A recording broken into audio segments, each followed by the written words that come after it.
সংবাদে আপনাকে স্বাগতম। শুরুতেই সংবাদ শিরোনাম, এরপর বিস্তারিত। রাশিয়ার সঙ্গে যুদ্ধ বন্ধে যুক্তরাষ্ট্রকে নতুন প্রস্তাব দিয়েছে ইউক্রেন। বিশ্ববাজারে কমল স্বর্ণের দাম। বাবা মায়ের সিদ্ধান্তে নয়, জীবনসঙ্গী পছন্দের সন্তানরা থাকবে স্বাধীন। হরমুজ প্রণালী নিয়ে ইরান যুক্তরাষ্ট্র সমঝোতার কাছাকাছি পাকিস্তান। দর্শক, এতক্ষণ শুনছিলেন সংবাদ শিরোনাম, এখন বিস্তারিত। আপনি যদি মুসলিমদের পাশে থাকতে চান তাহলে ভিডিওতে লাইক করে চ্যানেলটি অবশ্যই সাবস্ক্রাইব করে দিবেন। এখন বিস্তারিত। রাশিয়ার সঙ্গে যুদ্ধ বন্ধে যুক্তরাষ্ট্রকে নতুন প্রস্তাব দিয়েছে ইউক্রেন। রাশিয়ার সঙ্গে 4.5 বছরের যুদ্ধের অবসান ঘটাতে যুক্তরাষ্ট্রকে নতুন কিছু প্রস্তাব দিয়েছে ইউক্রেন। জেলেনস্কি বলেন, আমরা আমাদের প্রস্তাবগুলো মার্কিন পক্ষের কাছে পৌঁছে দিয়েছি, তবে প্রস্তাবগুলোর বিস্তারিত কিছু জানাননি তিনি। খবর আল জাজিরার। ইউক্রেনের প্রেসিডেন্ট বলেন, রাশিয়ার বিরুদ্ধে চাপ বাড়ানোর পাশাপাশি যুক্তরাষ্ট্র ইউক্রেনের প্রতিরক্ষার সক্ষমতা, বিশেষ করে আকাশ প্রতিরক্ষা ব্যবস্থা শক্তিশালী করতে সহায়তা করতে পারে। এর মাধ্যমে মস্কোকে যুদ্ধ দীর্ঘায়িত করার পরিবর্তে যুদ্ধের অবসানের প্রস্তুতি নিতে বাধ্য করা সম্ভব হবে বলেও মন্তব্য করেন তিনি। মঙ্গলবার 11 আগস্ট রাতে দেওয়া ভিডিও ভাষণে এই তথ্য জানিয়েছেন দেশটির প্রেসিডেন্ট ভ্লাদিমির জেলেনস্কি। এদিকে ইউক্রেন ও রাশিয়া উভয় পক্ষ থেকেই ইঙ্গিত পাওয়া গেছে যুক্তরাষ্ট্রের আলোচনাকারীরা শিগগিরই দুই দেশ সফর করতে পারেন। তবে ইউক্রেনের রাশিয়ার আগ্রাসন বন্ধে চলমান আলোচনা বেশ কিছুদিন ধরে কার্যত অচল হয়ে আছে। 2022 সালে রাশিয়ার ইউক্রেন অভিযান শুরুর পর থেকে যুদ্ধ বন্ধে একাধিক দফা আলোচনা হলেও যুক্তরাষ্ট্র ও ইসরায়েল ইরানের যুদ্ধ শুরু করার পর সেই প্রক্রিয়া আরও স্থবির হয়ে পড়ে। মার্কিন আলোচনাকারী স্টিভ উইটকফ ও জ্যারেড কুশনার সর্বশেষ জানুয়ারিতে মস্কো সফর করেছিলেন, তবে তারা এখনও কিয়েভ সফর করেননি। দীর্ঘদিনের যুদ্ধের পর ইউক্রেন বারবার যুদ্ধবিরতির আহ্বান জানিয়ে আসছে। অন্যদিকে রাশিয়াও সমঝোতার কথা বলছে, তবে মস্কোর দাবি যে কোনো সমাধানের অংশ হিসেবে ইউক্রেনকে রাশিয়ার দাবি করা 4টি অঞ্চল পুরোপুরি ছেড়ে দিতে হবে এবং সংঘাতের মূল কারণগুলো ও সমাধান করতে হবে। এদিকে জেলেনস্কি তার ভাষণে অভিযোগ করেন, আগামী মাসে রাশিয়ার পার্লামেন্ট নির্বাচনকে কেন্দ্র করে নতুন করে বড় ধরনের সামরিক সদস্য সংগ্রহের প্রস্তুতি নিচ্ছে মস্কো। বিশ্ববাজারে কমল স্বর্ণের দাম। যুক্তরাষ্ট্রের ফেডারেল রিজার্ভের কেন্দ্রীয় ব্যাংক নীতিগত সিদ্ধান্ত কোন পথে হাঁটবে তা বুঝতে দেশটির মূল্যস্ফীতির গুরুত্বপূর্ণ তথ্যের অপেক্ষায় রয়েছেন বিনিয়োগকারীরা।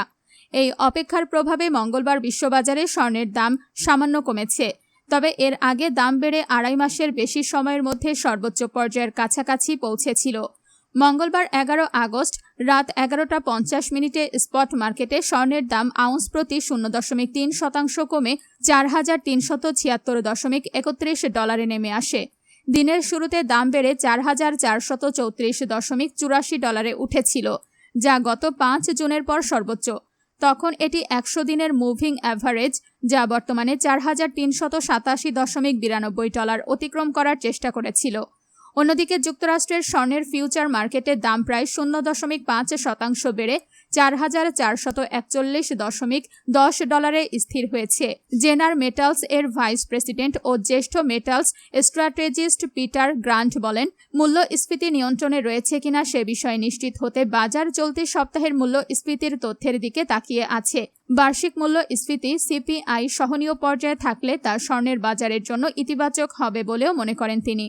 বুধবার যুক্তরাষ্ট্রের ভোক্তা মূল্য সূচক সিপিআই এবং বৃহস্পতিবার উৎপাদক মূল্য সূচকের পিপিআই তথ্য প্রকাশের কথা রয়েছে। এর ওপর ভিত্তি করে মুদ্রানীতির ভবিষ্যৎ নির্ধারিত হতে পারে। বাবা মায়ের সিদ্ধান্তে নয়, জীবনসঙ্গী পছন্দের সন্তানরা থাকবে স্বাধীন। প্রাপ্তবয়স্ক সন্তানরা স্বাধীন ব্যক্তি এবং তারা কোনোভাবেই বাবা মায়ের সম্পত্তি নয়। একটি মামলার শুনানিতে অত্যন্ত তাৎপর্যপূর্ণ ও ঐতিহাসিক এই রায় দিয়েছে ভারতের বোম্বে হাইকোর্ট।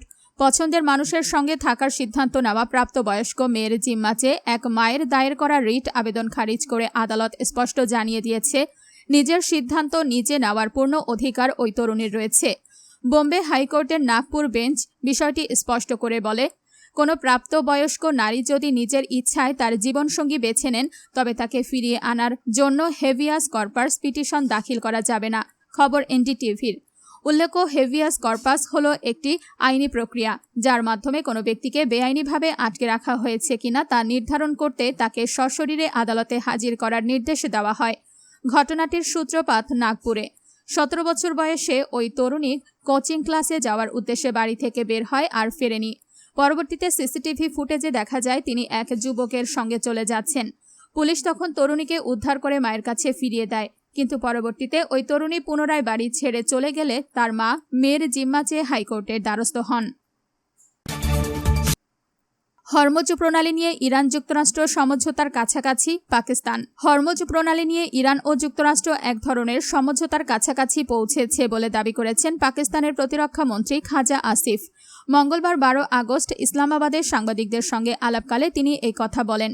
ব্লুমবার্গের প্রতিবেদনের বরাতে জানা গেছে, খাজা আসিফ বলেন, পরিস্থিতি শান্তির পক্ষে এগোচ্ছে, তবে কী ধরনের অগ্রগতি হয়েছে বা দুই দেশের মধ্যে সম্ভাব্য সমঝোতার বিষয়বস্তু কি সে বিষয়ে বিস্তারিত জানাননি তিনি।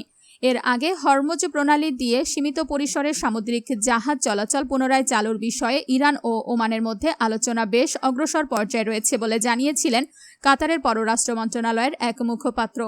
এদিকে মঙ্গলবার পাকিস্তানের স্বরাষ্ট্রমন্ত্রী সৈয়দ মোহসিন নাকভি তেহরানে পৌঁছেছেন। ইরানের কর্মকর্তাদের সঙ্গে দ্বিপক্ষীয় সম্পর্ক ও পারস্পরিক স্বার্থ সংশ্লিষ্ট বিভিন্ন বিষয় নিয়ে আলোচনার কথা রয়েছে তার। হরমুজ প্রণালী বিশ্বের অন্যতম গুরুত্বপূর্ণ জ্বালানি পরিবহন পথ। প্রণালীটি দিয়ে বিপুল পরিমাণ তেল ও গ্যাস পরিবহন হওয়ায় সেখানে জাহাজ চলাচলে কোনো ধরনের বাধা আন্তর্জাতিক জ্বালানি বাজারে বড় ধরনের প্রভাব ফেলতে পারেন।